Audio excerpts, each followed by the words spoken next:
Latina hay, pudiéramos decir en este momento, dos tradiciones distintas. Por un lado, el catolicismo latinoamericano, probablemente en el que muchos de nosotros crecimos, ¿no? Aunque tenga todas sus contradicciones y complicaciones, también el catolicismo latinoamericano tiene sus parroquias, sus cooperativas, los hospitales comunitarios, las escuelas, las organizaciones barriales, los sindicatos cristianos, las comunidades eclesiásticas de base, la idea de que nadie se salva solo. Esto es sumamente importante. Del otro lado, empieza a expandirse otro lenguaje religioso, una relación personal con Dios individual, la prosperidad individualizada, el éxito económico como un signo de bendición y de bienestar, la responsabilidad individual frente al fracaso.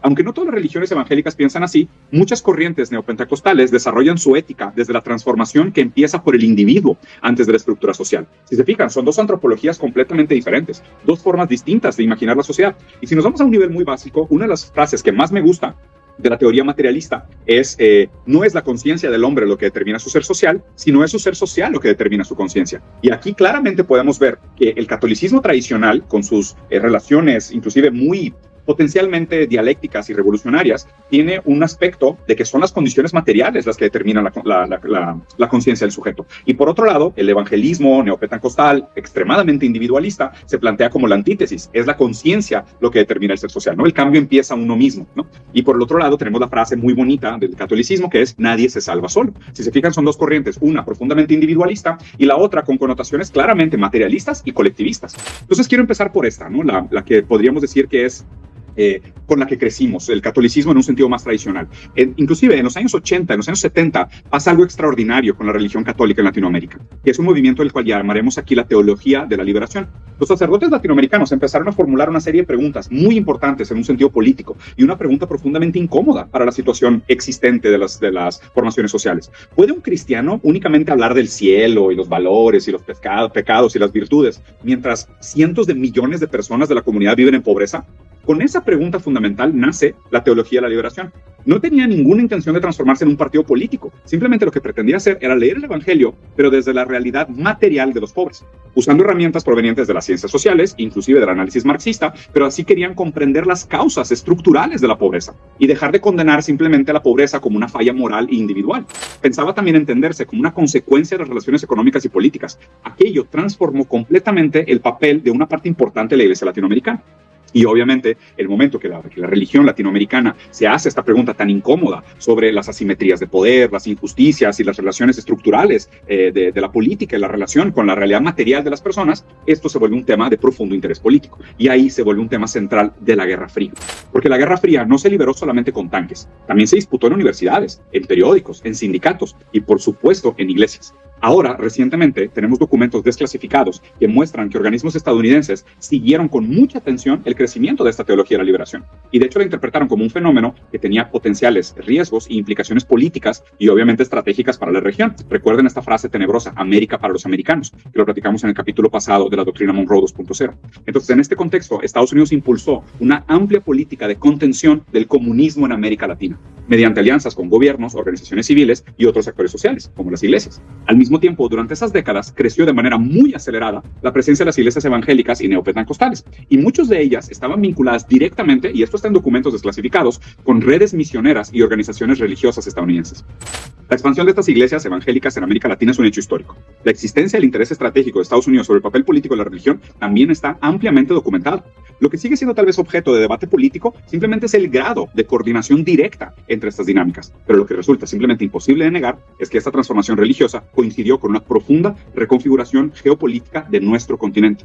Pero no se queda ahí, no es un tema solamente de las iglesias en sí, de la fe de las personas, porque si no, tal vez no estaría en este programa Contra Narrativas. Lo interesante es cómo saltaron del templo al Congreso. Y en ese sentido, de nuevo, Brasil me parece un ejemplo interesante, pero ya no por el fútbol. Décadas después, este fenómeno de las iglesias evangélicas y neopentecostales se volvieron algo realmente poderoso. Las iglesias ya no eran simplemente la vida espiritual de la gente, también intervenían directamente en la política. Y aquí Brasil, otra vez, es el ejemplo. Las bancadas evangélicas se convirtieron en uno de los principales actores parlamentarios del país. Los pastores participaban directamente de las campañas electorales. Imagínense, el poder que tiene de concentración de movilización libidinal, si le queremos llamar así, de las intenciones del pueblo hacia una dirección histórica que se da en el ritual de la iglesia, en los cánticos, en las congregaciones, imagínense transformar eso en intención de voto. Por supuesto que es un poder gigantesco. Muchos partidos conservadores construyeron alianzas duraderas con estos sectores evangélicos. Entonces no es absolutamente ninguna coincidencia que muchos de los partidos más conservadores, reaccionarios, procapitalistas y pro Estados Unidos son los mismos partidos que están financiados por las iglesias evangélicas y que usan esos factores y esos pastores como actores activos de sus campañas.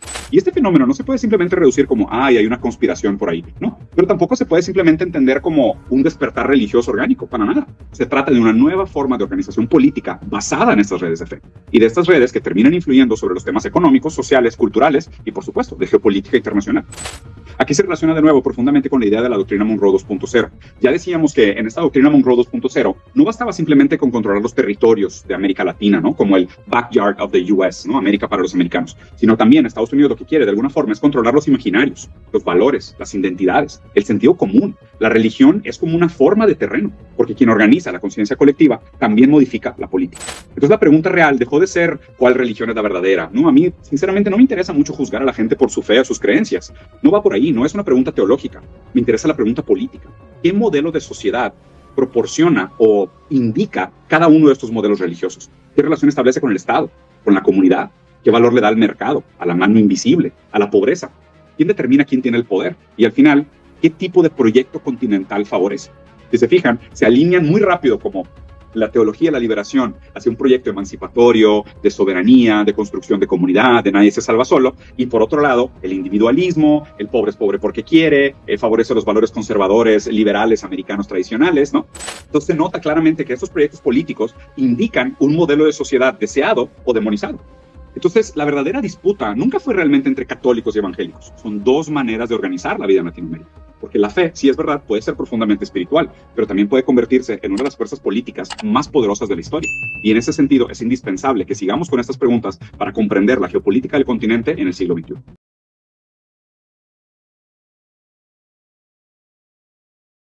Recibamos con el mejor de los aplausos al próximo presidente de Colombia, Abelardo de la Espriella, el tigre está con nosotros, ¡Firme por la patria!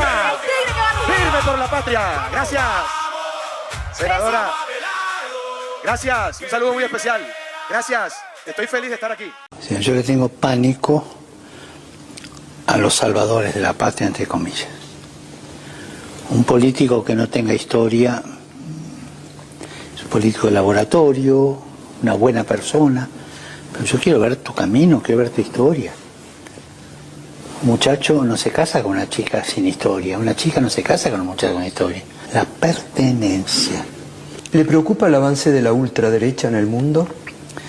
Y siempre. La ultraderecha se recompone, es curioso. Se recompone siempre. ¿Y cuáles serían los antídotos? Porque lo estamos viendo cada vez más cerca, ¿no? La justicia social, no hay otro.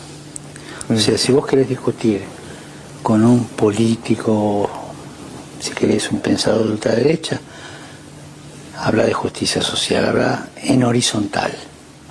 Los pobres. Los pobres. Usted es comunista, padre. Mirá, mi carta de identidad es Mateo 25. Lee Mateo 25 y al que dijo eso vos le decís es comunista. ¿Quién va a entrar al cielo? Tuve hambre, me diste comer, tuve sed, me diste beber, tuve hambre, me saciaste, estaba desnudo y me vestiste, estaba preso, me viniste a visitar.